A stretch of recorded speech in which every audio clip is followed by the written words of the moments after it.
Welcome to Follow the Carrot. How can more free school meals boost British farming?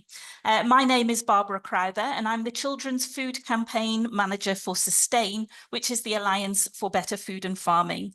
And we bring together over 100 organisations working right across the food and farming sector, from health to school food to farming and land working, to try and create a better and more sustainable and fairer food and farming system for everyone. We're really excited to be hosting this Follow the Carrot webinar today, and also really grateful to our partners at Bremner & Co, and also our funders, the Ampney Brook Foundation and Impact on Urban Health, for supporting the Follow the Carrot research and report, and also for this webinar. You're all very welcome. We've had a huge amount of interest. We've got over 300 people registered to take part today. And so we thought it might be interesting for everyone who's on the webinar to be able to see where we've all come from. So we're just launching a little poll now, where we're just kind of asking everyone, what role are you primarily taking part in this webinar today? So just so that we can see the backgrounds of those who are online. So pick the answer that best reflects your interests, and then, or put other if we haven't managed to predict. That would be great. So whilst you all take part in that poll, I'd just like to run through a few housekeeping points. So as I mentioned, the chat function is currently open for the next few minutes. So please do feel free to use that to say hello, where you're dialing in from, any interest you have in this topic. We are going to be closing the chat for the main presentation and the panel discussion, so as not to create any additional distraction and allow everyone to focus in on the main action. We will, however, reopen it at the very end of the webinar for a couple of minutes if you have any final comment or question that hasn't been answered or you wish to follow up. However, we would like you to ask all the questions that you want to ask, and take part in the discussion with our panel. So please see at the bottom of your screen, you should see the Q&A function. That will remain open throughout the session, and please do use that for any questions that you may have, but you should also be able to see questions that have already been asked. And if you wish to support a question that has been asked, you can also upvote that, put a thumbs up against it, and that will help us and the panelists pick out the questions that most people are interested in. Our panelists may also choose to answer questions in writing rather than necessarily as part of the discussion. We will be sharing a recording of this event, and that will appear on the Sustain Events page where you registered, and we'll send that out to everyone who registered. Just to say, only the panelist and speaker videos are going to feature on that recording, and we're not going to publish the chat. So let's take a look at who's in the room. Can we have a look at the results of the poll, Naima?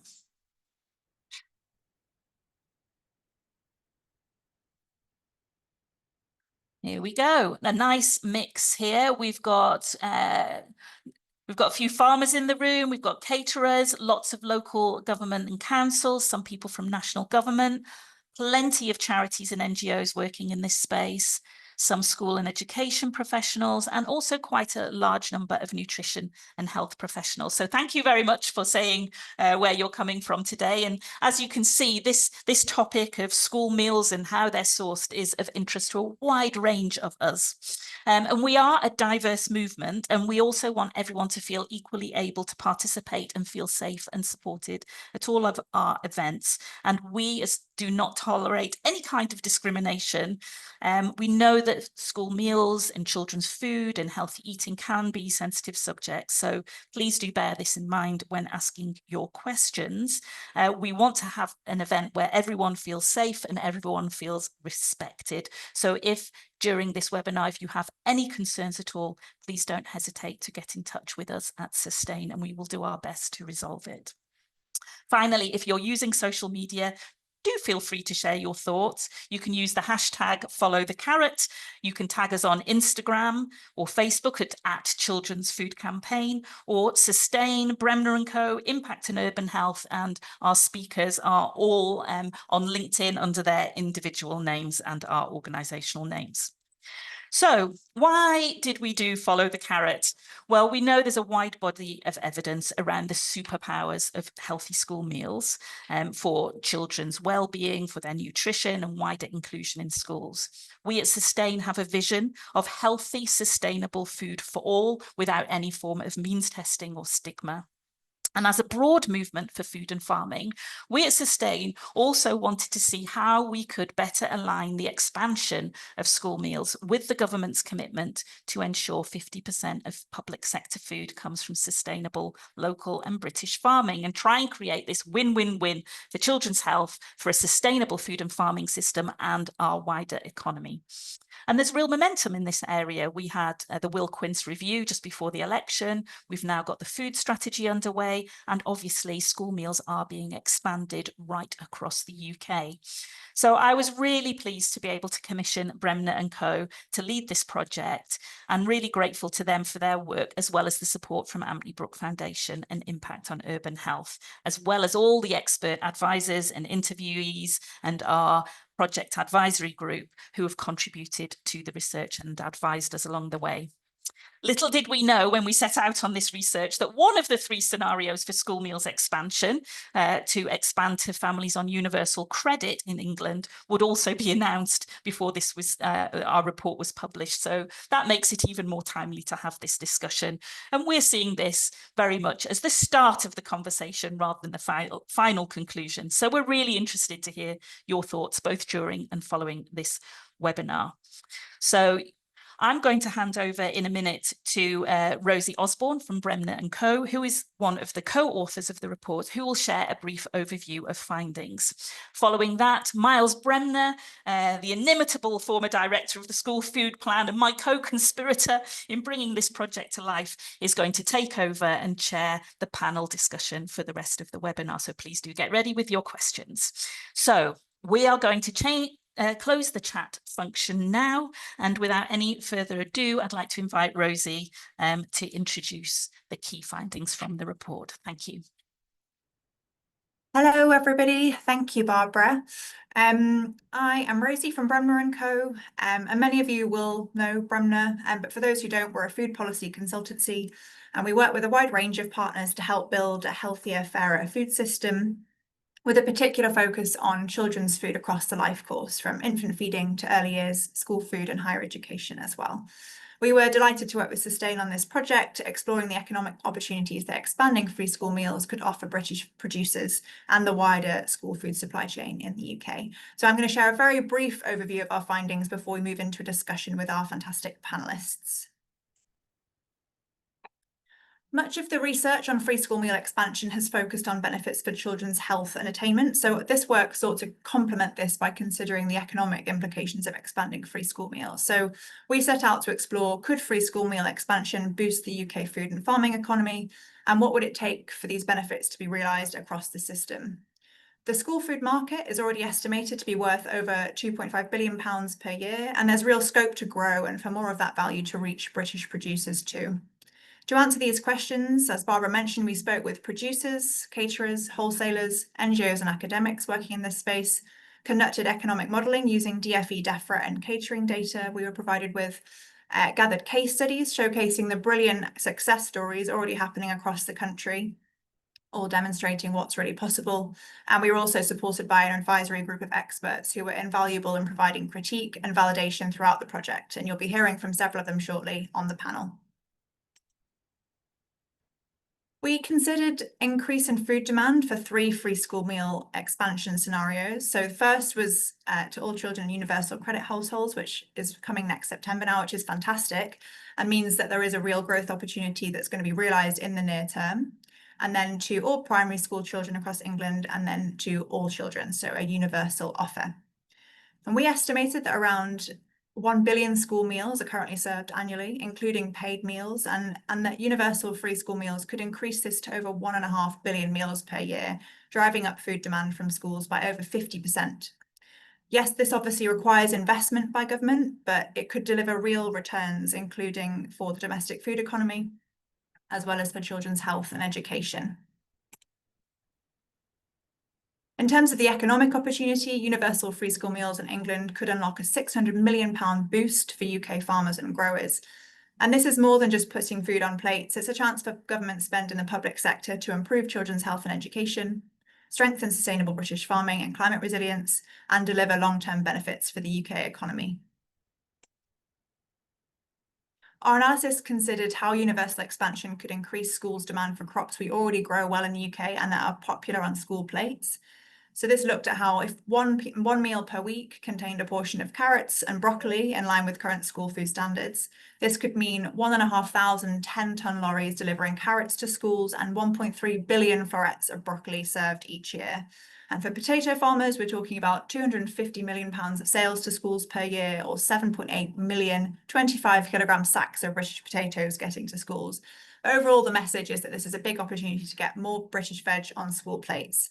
Within the report, we also consider the opportunity to balance meat and plant proteins by serving less and better and British beef and encouraging greater use of plant proteins like beans, which are having a real moment at the moment, which we hope will continue. And there's a wider system benefits to unlock as well. So with the right conditions and incentives, it can create secure long-term markets for SMEs, help reduce our dependence on imports in terms of food in the public sector, making the system more resilient and keeping a greater share of value in the UK and for UK producers, and improving children's diets while supporting climate-friendly menus. So what we heard loud and clear was that, yes, there would be widespread support for getting more British food into schools, but that support is conditional, and realising the opportunity effectively won't be possible without several key enablers. And this means fair and transparent funding that reflects the real cost of quality meals and ensures funding reaches the intended target within the school food system. Flexible, accessible procurement systems that enable more equitable supply chains and provide entry points for SMEs and local supply networks. Investment in kitchen and infrastructure and skills, so supporting staff skills and equipment upgrades, but also recognising the reality that scratch cooking is not always possible, and some schools do rely on regional pre-prep infrastructure, which does need strengthening too. And finally, transparent data and monitoring, so that we know what's being spent, sourced and served. Public sector food spend is currently quite opaque and fragmented, and this was also reflected in the challenges we face in accessing good data for this research. And better data is therefore vital for tracking progress against goals and monitoring accountability. And also important is effective monitoring of standards, as the school food standards are not currently monitored sufficiently, which is another missed opportunity in this context. So finally, policy recommendations presented within this report align with existing calls across the school food system to review and update school food funding to reflect the true cost of quality and invest in supply chain infrastructure, update the school food standards and enforce compliance to ensure nutritious, sustainable food in every school, scale up proven local and regional models that deliver benefits for both children and for farmers, join up strategies across health, farming, the economy to maximise the impact of public food spending, and finally to unlock growth, further growth for UK producers by continuing expansion towards universal free school meals. So with a cross-government food strategy now underway, there's an opportunity to take these approaches and solutions and scale them up. So by connecting the school food system dots between education, health, local government, and food and farming departments, there's a potential win-win across children's health, farmer livelihoods, economic growth, food security, and climate resilience. So it's a really big opportunity across all of those areas. A review of the current school food standards is underway, aiming to bring them in line with the latest nutritional guidance. And ensuring healthy, minimally processed meals with plenty of fresh vegetables, fruits and pulses is absolutely aligned to the government's aim to create the healthiest generation of children ever. However, the current government buying standards for food are not mandated across the school food systems. This also needs to be reviewed to support better sourcing of the produce that gets onto school plates. So I'm now going to hand over to Miles to introduce our panellists and lead a discussion on what this opportunity means for those operating within the school food system. Rosie, thank you very much indeed. And panelists, I'll be, if you could turn your videos on, please, and we will all be present. Thank you, panelists, for agreeing to join us in this conversation. I want to be slightly self-indulgent and explain why we've called this report Follow the Carrot. And it's 11 years in the making, this report. And when, as Barbara said, I was implementing the school food plan, the then Secretary of State for Minister for Education, Liz Truss, was suddenly appointed Secretary of State for DEFRA. And it was during the time when universal infant free school meals was being rolled out. And Liz Truss was MP for South West Norfolk, where they grow a lot of carrots. And we had a meeting to update on the progress of implementing universal infant free school meals. And Liz Truss said, how many more carrots are going to be grown as a result of this policy in my constituency? And officials and myself, and we scrabbled around and we kind of came up with a figure, but it's kind of nagged me for the next decade that actually we didn't know the real value and opportunity of not just school food British procurement, but actually the wider public sector. So I'm really pleased that we were joined by so many experts on the project advisory group, and we're able to tap into some real rich sources of data to be able to unlock the opportunity that Rosie has just talked about. What I would like to do, panelists, please, is just to go round in order. And could you possibly please introduce yourselves and your organisation?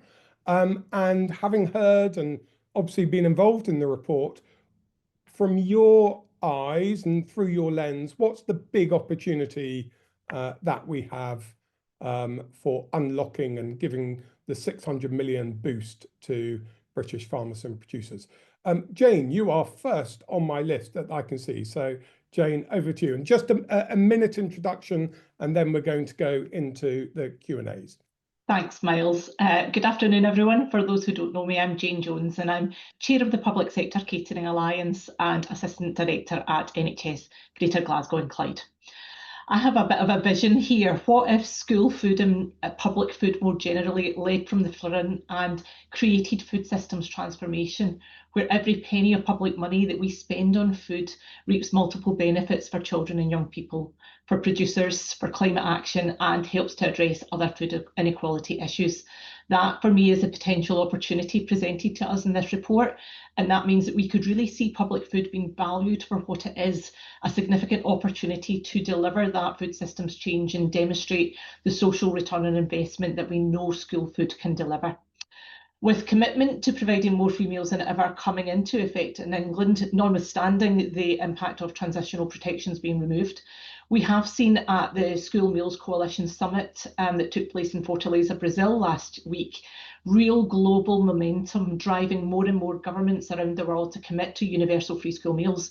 We will be able to measure impact and really begin to understand and set out the fiscal case that shows that investing properly in school food can create the real change that boosts our learners, our businesses, supports economic sustainability, and improves climate action.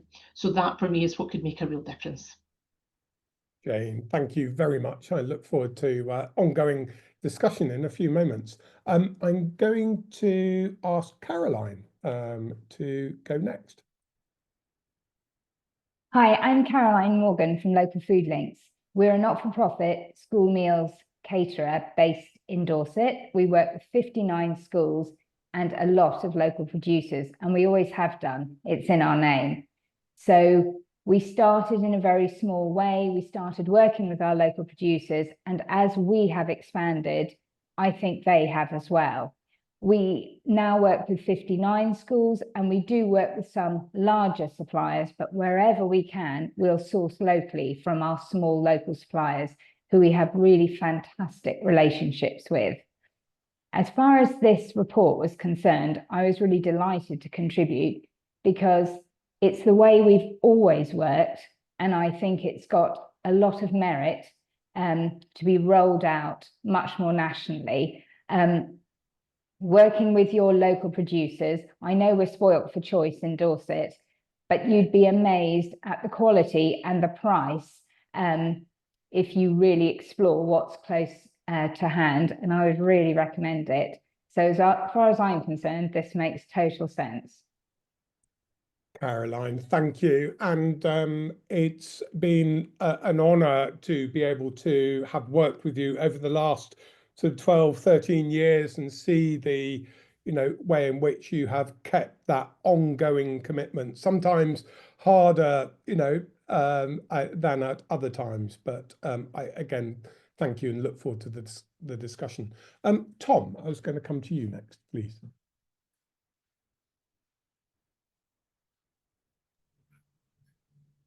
Hi everyone, I'm Tom Simmons. I'm the MD at Riviera Produce based in Cornwall. So we're a family-run business and we grow just over 8,000 acres of brassicas and courgettes, and we supply the major retailers throughout the UK. We're passionate about British grown produce and it has so much potential to feed the nation. Currently, British horticulture produces over 5 billion of nutritious fruit and vegetables, and we as farming businesses want to do more. Tom, thank you. And when we were doing the report, Rosie was doing the calculations and we came up with an additional 1.3 billion florets of broccoli. So I'm gonna challenge your maths and ask you how many of your 8,000 acres it would take to do that. But when we come on to the discussion, that's going to be part of the questioning around what does scaling up look like for British producers, particularly in the brassicas market. So thank you for agreeing to be part of this panel. And our final panelist is Hannah. Hannah, please introduce yourself. Hi there, everyone. I'm Hannah. I am program manager at Sustain. I'm working on supply chains, but for the last few years, my particular focus has been on a program called Bridging the Gap, which has been exploring fair and equitable mechanisms for ensuring people who produce food can feel the economic and social and health benefits of climate and nature-friendly food production. So we've been running 9 pilots across the UK over the past 2 years, demonstrating what's possible in terms of increasing organic fruit and veg, organic and agricultural fruit and veg for people on low incomes.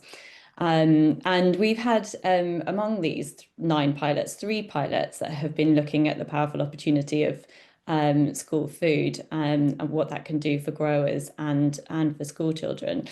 And we'll be reporting on that later this year. But what we really got excited about was the kind of brilliant opportunity that Follow the Carrot demonstrates for offering, with free school meal expansion, the opportunity for ensuring no child falls through the gaps, but also opening up those opportunities for more public money to flow to farming communities as they produce for our school plates. Just ahead of this call, I was on a call with one of our pilot leads from Welsh Veg in Schools, and she was just telling me about the huge volumes of carrots and broccoli that are going to be going into Welsh school meals as a result of the pilot we've been running there. And in both cases, both producers were not producing anywhere near as much as they have been producing as a result of knowing that they had this market in school food in Wales, and it's been a real motivator for them to increase their production of these products. So it's nice to see that reflected in the report in terms of the carrots and the broccoli that you're talking about. But we know that it's a real world opportunity. However, it doesn't come without its challenges, and there needs to be support for growers, both to grow and to get into the market. So I look forward to digging into all of that a little bit more as we continue the conversation. Anna, thank you very much. And you've done the perfect job in helping to set up, I think, the first question that we're going to ask the panelists. So, Tom, I'm going to bring you in. Just before I ask the question, I can already see that there's a long list of brilliant questions that coming through around technical questions on the report, wider issues around funding and capacity and data and all these things. Audience, please continue to put your questions in. We will try and get to as many as we can. We will try also to write some answers for some of our I hope panelists will get going on typing if you think there's some straightforward ones that we can answer. And as always, we will take those questions away and make sure that we feed back to all of us. Tom, so Hannah was talking about this kind of the economic opportunity and the practical consideration that if we're going to be having more school meals being served, and that the veg on our plate is to be more British produce, great opportunity. But what actually needs to happen? And the good news is we got colleagues from DEFRA who are listening right now to what you're about to say. I think British farmers are willing to produce more, but it needs to be financially sustainable. There should be a central buying group which buys direct from farms where possible to ensure as much of the returns go back to the producer to make it financially viable. Farmers have been experiencing tough times recently. It's been a really hard time over the last 12 months, not only with weather, but with the stop of the EU funding, the change in the government putting financial pressure. So it's been a tough time for farmers. The project gives 600 million of financial opportunities to farmers to expand production whilst benefiting the public sector and providing healthy meals to school children. I think it does seem like a win-win for all of us. It's supporting the farmers. We've got a lovely, based in Cornwall, we've got a lovely climate here to grow cauliflower 12 months of the year, and people want to grow more and expand, but we need to be financially supported in this to grow sustainably. In our brassica sector, there's potentially another 30 million of broccoli sales alone, which is a significant growth in our brassica industry. We would hope that they could plan to take British produce when it's in season to maximise the benefits of using more British food in the public sector. Great, Tom, thank you very much. And we know that government are considering the horticultural strategy as part of the national food strategy. I mean, are you optimistic about some of the intentions that government have announced to boost British horticulture in particular? I think farmers are nervous. I mean, the government's giving farmers a battering with tax. We've had extreme weathers constantly now. This summer, we've had extreme heat and dry spell, and farmers are nervous. So positive news from the government is needed to encourage farmers to continue to grow. I mean, I'm a young man. I'm actually 6th generation in the business. I want to carry on for lots and lots of years, but it's hard graft. It's not easy, especially dealing with supermarkets. They're not easy to deal with. So margins are very, very tight. You've got to get the perfect production and the perfect quality delivered to customers every day of the year. So I think the key is to have a contract set up to give farmers confidence, say a 3, 5, 10-year contract to be able to grow produce, to be able to invest in automation, invest in the business, and to be able to give us confidence to take it forward. Because when dealing with retailers, currently it's a sort of 6-month cycle of contract, which isn't sustainable for farmers. So having longer term agreements gives us to invest in the business, invest in people here, and to grow good quality produce for the country. Yeah. Tom, thank you. And I think when we were exploring the report, our project advisory group was sort of really demonstrating the opportunity of schools for sure, which is what we wanted to track, but actually the value of the wider public sector, and then actually the value of the wider public sector across the UK as well. Jane, I was going to bring you in and sort of say that not only with your vast Scottish public sector schools and the NHS experience, but also your role as chair of the Public Sector Catering Alliance. What are some of the other big ticket conditions for success that we need to make sure are in place? There are a few things, and it was good for Rosie to summarise those in her opening statement. The biggies really are funding. we need to not just look at how much per meal is funded by government, but change how school food is funded. And we need to think about who benefits financially from the money that's provided to schools and local authorities and other bodies who provide and deliver catering services. So we need to not only see an increase in investment, but also a change to ensure that there is clarity and transparency around how that money is spent through honest and equitable data sharing around food costs and procurement costs. So there are a number of other things, but it would be remiss of me not to touch on the funding issue first and foremost as being the biggest concern. Yeah, thank you. Hannah, you, through Bridging the Gap, you've had the joy of working across many different projects, again, around the UK. I sort of looking through the lens of kind of data, information, it's something I know that when we were doing our work, sometimes it was really hard to actually get knowing what the baseline was. What have been your experiences, and how are some of those experiences forming some of the conditions for success in the future? Yeah, great question. I think, yeah, it can be really difficult. I think particularly in England, where it's been much easier for us to work in England where schools are procuring direct. So we've known exactly what the supply chain looks like from those schools. Whereas in England, it can be a lot more blurry with much larger contracts spread across regions where we don't have that kind of transparency, much more convoluted supply chains.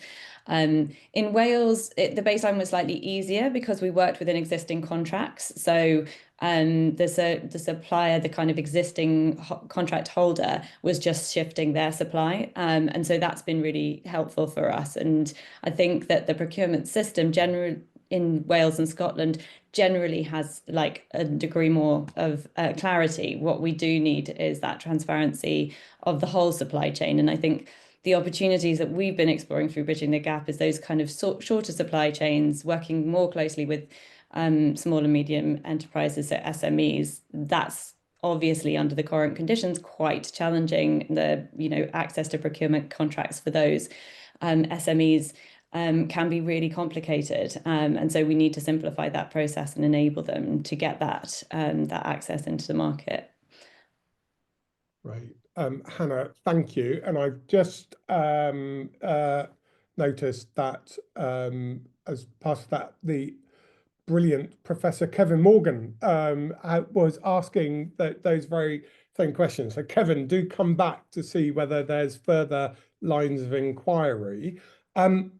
Having data and information is one thing. Monitoring and being accountable for what you do is another. Caroline, at Local Food Links, what do you do sort of to demonstrate to your schools and your suppliers the sort of the authenticity and the provenance of your local supply? As you say, it's in your name, but what else do you do to make sure that you have the ability to be accountable and have proper monitoring in place? So we are very clear about all the suppliers that we work with and have worked with for a long time. And parents will come back to us and say, oh, my child says your sausages are better than any other sausages. And we say, well, you can buy them from our butcher and, give the details. So we've always tracked where everything comes from. We are so price sensitive, and we are finding it increasingly difficult to make things work. And so monthly, our kitchen managers are told where they can buy their produce from. So we don't shift from, for example, we've always got our meat from the one butcher, our eggs from the one egg farmer. But on other things that can fluctuate, we'll say this month buy it from this supplier and next month buy it from another supplier, because we're just so struggling to make those margins work. Thank you. And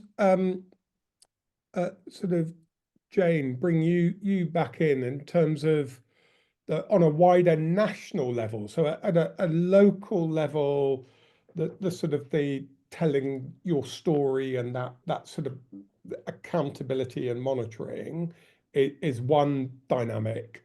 at national level, how do we put in place an appropriate sort of monitoring system that is not onerous for anyone, but is truly valuable and beneficial? Yeah, I think it's really important that we review how school meals are monitored across England. And I think that there are lessons to be learned from elsewhere in the UK about what does work and what can also be improved upon. And I actually see Mark Hunter from East Ayrshire is in the call today, and I know he gave an update to the APPG a couple of weeks ago about this very topic.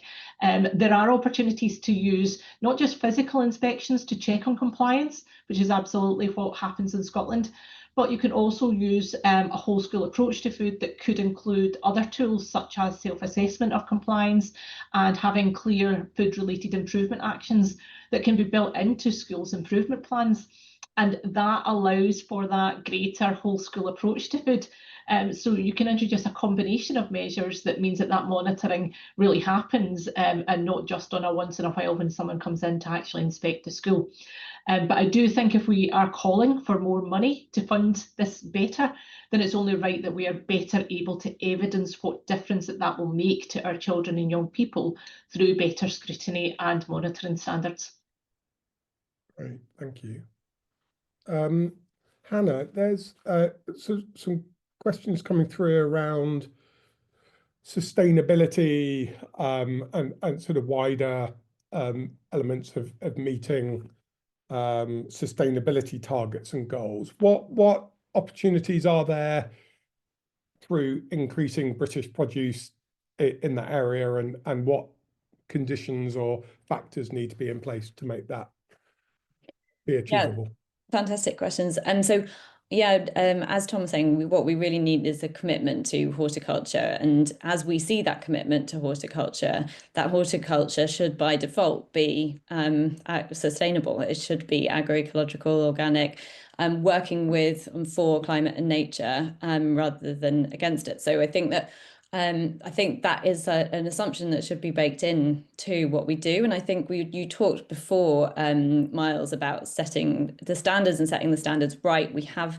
a Labour commitment to 50% local and or sustainable in public sector food. And I think that that's something that should be baked into our standards. We should have an understanding of how that can be delivered within the standards that are set, because what we know from the pilots that we've been doing is that a supportive policy context and supportive standard setting really helps to drive, is really necessary to help drive change. And so that's what we would like to see to ensure that as we kind of produce more and deliver more of our own fruit and veg to our schools, that it is sustainably sourced. Thank you. I have a question on, there's a question that's got lots of thumbs up. And by the way, audience, you can thumbs up questions to bring them to the top of the pile. So if there are some questions which you really think we must answer, to do that. So I can see I think the top ranking one was around data and monitoring. So we've covered some of that. But another one from Abby Fowler, hello Abby, is around, it's all very well having supply, but how do you make sure that it's eaten? And food waste can be a challenge, particularly in schools. What are some of the experiences that you've seen, and again, what needs to be put at play here? Caroline, I'll start with you, and then Jane, come to you if you have any further comments to add on that. So sorry, can you repeat that? I was reading the so Q&A. Sorry, I was rambling as always. So what's kind of food waste? So Yeah. It's all very well having the supply. So we virtually waste nothing because all our meals are pre-ordered. So we work with first, primary and middle schools, and all meals must be ordered 7 days in advance. We therefore order exactly what we need, and ours is a delivered in service in Dorset because there was a gap in provision for about 20-25 years. and many schools still don't have sort of proper kitchens, so we can deliver in hot, and we do for a lot of our schools. Others who have had a small kitchen put back, it's a sort of cook chill basis, so they can cook on site and do the veg from fresh, that sort of thing. But our wastage is absolutely minimal. Yeah, okay, Caroline, thank you. Actually, Jane, I've realised that there are lots of questions and comments around procurement. So I'm going to ask Tom and Jane to do a double act in looking at this. So through the lens of a producer, and Jane, I'm going to ask you to put your lens of a commissioner hat on. So, you know, you've bought lots of British produce. Tom, you supply lots of British produce. What are some of the challenges and opportunities and conditions around procurement? Jane, you go first. You go first. Lots and lots of both, lots of opportunities and lots of constraints that currently exist as well. I think there's a lot we can do within the current confines of the procurement guidance that we currently have and the legislation that still allows flex and an ability to react to market conditions that improves the access to local sustainable food. You can do that through a number of means, be that testing and setting up pilots, be that through small lots that are based either geographically or on products or on supply only. And you can do it through using your quality criteria and changing your percentage of weight around that versus cost. So there are mechanisms in place, and there are great examples up and down the UK of where that's working and working really, really well. There continue to be challenges, there is no doubt about it, but there are it has been a hot topic of conversation actually in Scottish Parliament with the adoption of the Good Food Nation Act, and the First National Plan is under scrutiny at the moment, and interestingly, public procurement and making changes to that has been a really hot topic in the committees. So that tells me that we, even though things perhaps are a bit more progressed in Scotland, we still have much to do and much to learn. I know that Karen Beach is on the call today from Crown Commercial Services. One of the things that we can and should be doing is looking at dynamic procurement. How can we change the opportunity to make sure that we are better able to provide equitable access for seasonal food? Well, dynamic procurement is one means of doing that allows seasonal produce like strawberries, for example, to be better able to access a market like school food, because it's just hard to do any other way. So we need to be much more creative. Now that takes a lot of time, a lot of resource, and a lot of dedicated people within a local authority or a school to do that, and not everyone has capacity. So how we change the capacity issue is something else. And the final thing I would add that I know is a big issue is the way things are at the moment, all of the risk sits with the producer. So if Tom wants to sell me brassicas, all of the risk is on him, whether I continue to purchase that, whether I allow, I would say to Tom, I want X number of courgettes, and I would just expect you to grow it and produce it. I don't have much skin in the game around what that means to me. So until we change some of the dynamics, and that would require legal changes, we're still going to continue to bump up against some difficulties around that. Yeah, Jane, thank you. Tom, you mentioned earlier around some of the clear conditions that need to be in place. When Rosie and I were talking to producers, that there was this really interesting sort of dynamic around what the public sector, which is a £5 billion overall marketplace. People have wondered where that figure comes from, but it is a figure that government have used. Probably well over £2 billion worth of food, potential there. But Tom, when we were speaking to producers, many sort of said they understood the retail sector, but actually the public sector was a little bit kind of unknown and not really sure how you got into that market. Sort of, do you supply the sector? Do your sort of friends, colleagues, competitors? Is this, does the public sector need to do more to make itself available to be part of the supply chain for British producers? Yeah, it's a huge opportunity there, and farmers, like, I don't know how to access the public sector. We were in the hospital the other day and they sell a local ice cream, so I contacted the ice cream supplier to see how we get into the hospital. But it's such a big area and such a big opportunity, but farmers don't know how to access it. We all know about the retail sector, we all know about the wholesale food service, but actually the public sector, which is massive, and it's something that I don't know much about. No one talks about in the farming industry. And like you said, it's £5 billion business there. It's a huge opportunity. And growers want to grow more, and we grow lovely product in England. It seems like a no-brainer to help support farmers, have a seasonality chart of, you can have cauliflower, broccoli through this period, potatoes, etc. through this period, and it gives children an understanding of when produce is in season, and it supports farmers and the local industries. So yeah, I mean, making public sector more aware to farmers would be massively beneficial, really. Tom, I find that kind of jaw-dropping, actually, in terms of, it's what there's blockage in the system, right? In terms of, if we're not enabling it to be understood simply and effectively by our farmers and growers, and that to me is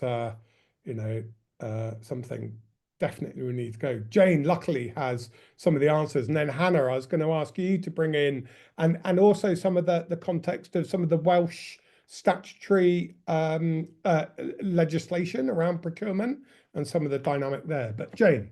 Just a very brief comment from me, Miles. This is exactly why public sector should have had a seat at the table in developing the National Food Strategy for England. The fact that so many people either don't understand or misunderstand what public sector food can and will do and offers underlines for me why our voice in the right rooms really needs to be heard, and we continue to be shut out. I'm still waiting for a conversation about that being developed, even though that piece of work is closed.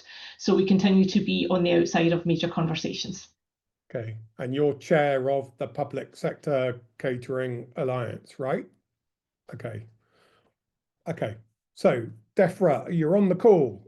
How do we make Jane in the room so that we can then understand how to deliver effective guidance support for Tom, right?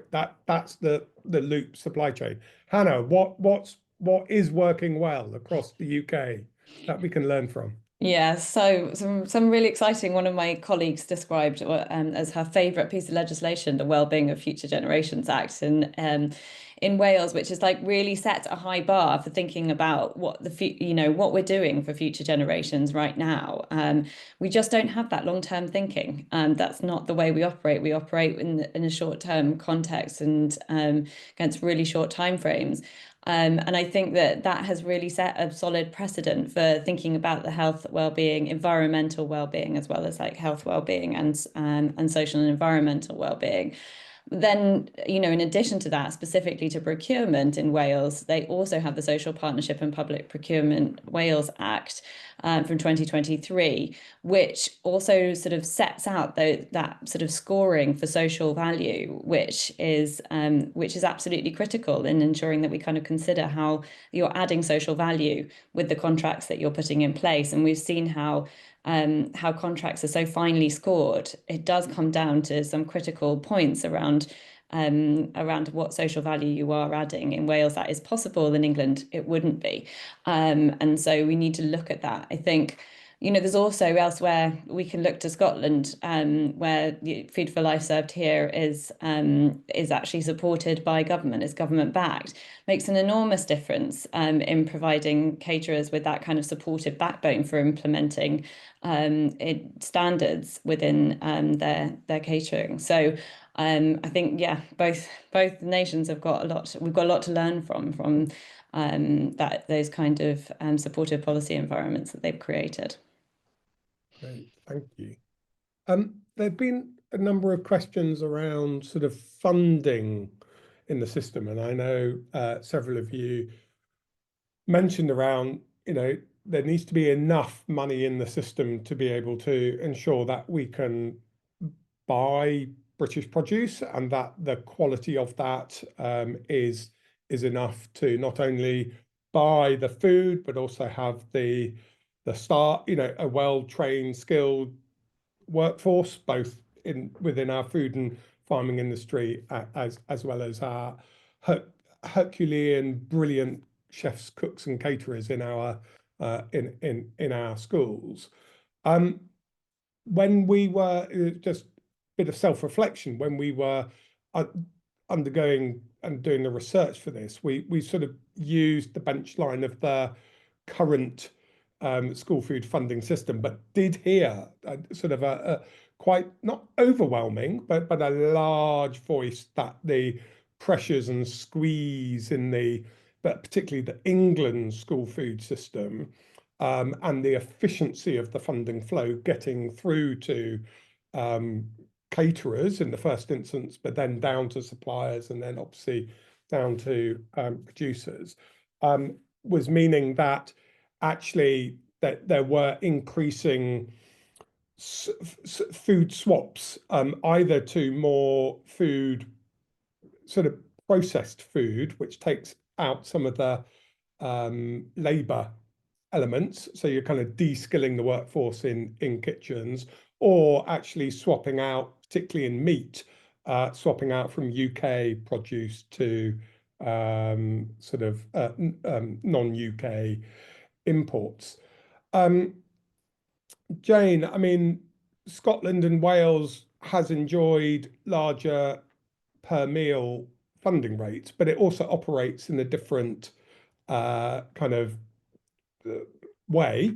I guess there's a sort of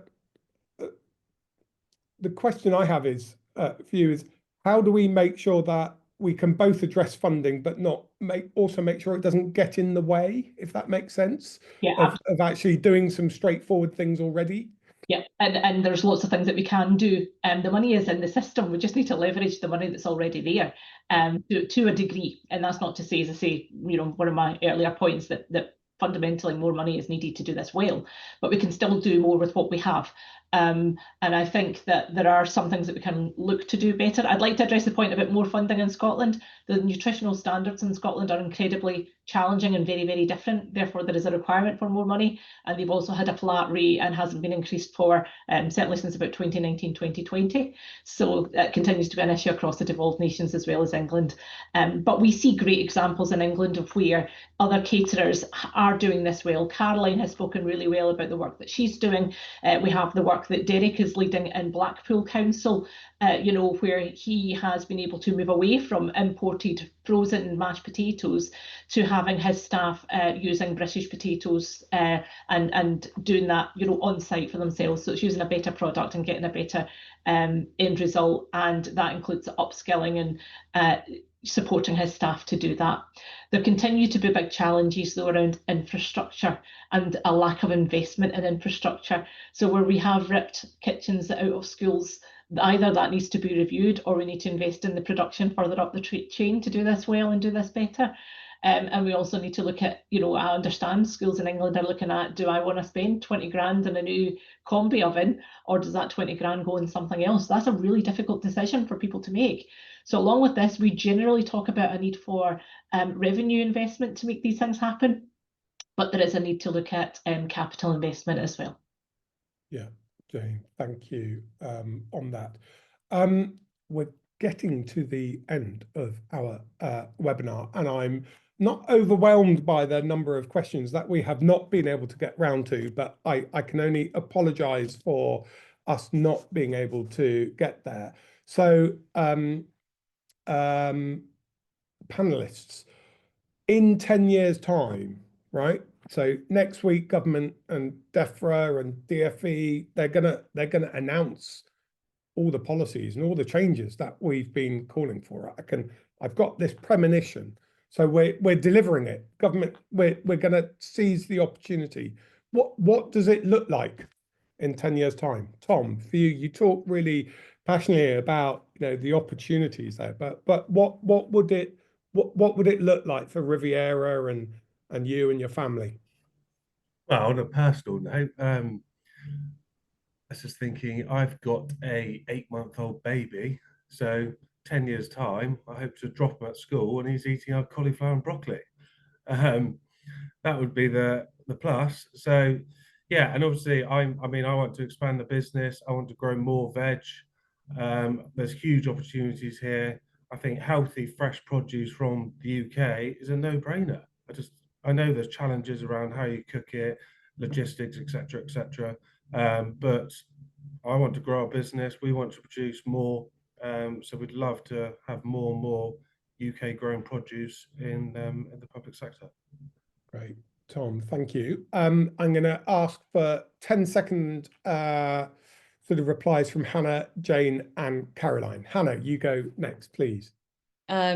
Great. So yes, and I mean, introduced alongside support for horticulture, I think this looks like more land dedicated to horticulture, which would be a massive win. It looks like more children eating fresher, hopefully organic or agroecological produce that's grown round the corner from them, as Tom was saying. Like we've seen in places like Sweden and France, and also bringing those health and climate benefits. It also hopefully means more security for farmers and more vibrant local communities where those that kind of supportive infrastructure would also be in place alongside more growing happening closer to home. Right, Hannah, thank you. Jane. I can't sum that up in 10 seconds, Miles. But if we get this right, we will see children and young people who ultimately are our future workforce enjoying tasty, nutritious and local food that's good for the planet as the default. And I think that we would see the next generation leading healthier lives again through a better understanding of food and food environments, through political and social efforts to lead food systems transformation with public food at its core. Great, Jane, thank you. Caroline, what, 10 years time, where's local food links? What is it doing? So I just think the whole model has to assume that better funding will be supplied by the government for the meals. And it totally makes sense because more and more local producers can become involved. Whilst school meals may not, we don't charge very much. So, you know, we're always looking for the best price, but it's secure. We know that we're going to be asking for supply at least 39 weeks of the year. And it just totally makes sense to get your eggs from down the road or your meat from down the road. And it helps the farmers, it ensures good quality in schools, and it makes for a really vibrant local economy. Great. Caroline, thank you. Jane, Tom, Hannah, thank you so much indeed for all of your engagement and putting up with me asking rambly questions. We are coming to the end of the webinar. There is, for all of you in the audience, there is a survey we need and want your feedback, and in a minute we will put up a QR code. But in finishing this webinar, work like this is only possible from amazing funders. So I really want to reiterate what Barbara said at the beginning. So the commitment and funding from Impact on Urban Health, but also the Ampney Brook Foundation. I think Gertz and Gitu are on this webinar, and the engagement and support and trust that you gave both to Sustain and Bremner to be able to undertake this work is really important. And I hope that, you know, all of us can see how this is a piece of work, 12 years in the making, Liz Truss. I'm not sure I got anything to thank, but, you know, we can now maybe answer how many more carrots can be grown in West Norfolk as a result of increasing free school meals. I want to thank Sustain for being co-conspirators with this, and Barbara especially, all of our panelists and the project advisory group. We had, I think, around 15 or 20 or so, you know, challenging people giving us, you know, good challenge and scrutiny in terms of the work that we did. The report is there. We have our recommendations. Government can we please engage with you? And I'd just like to end. I think two things for me was, Jane, how do we get public sector seat at the table? And Tom, how do we make it easily understood so that you and all the other farmers know how to access the incredible size and scope of the public sector market that we have? Thank you, all of you, for attending this webinar, and hope to see you all again very soon. Goodbye.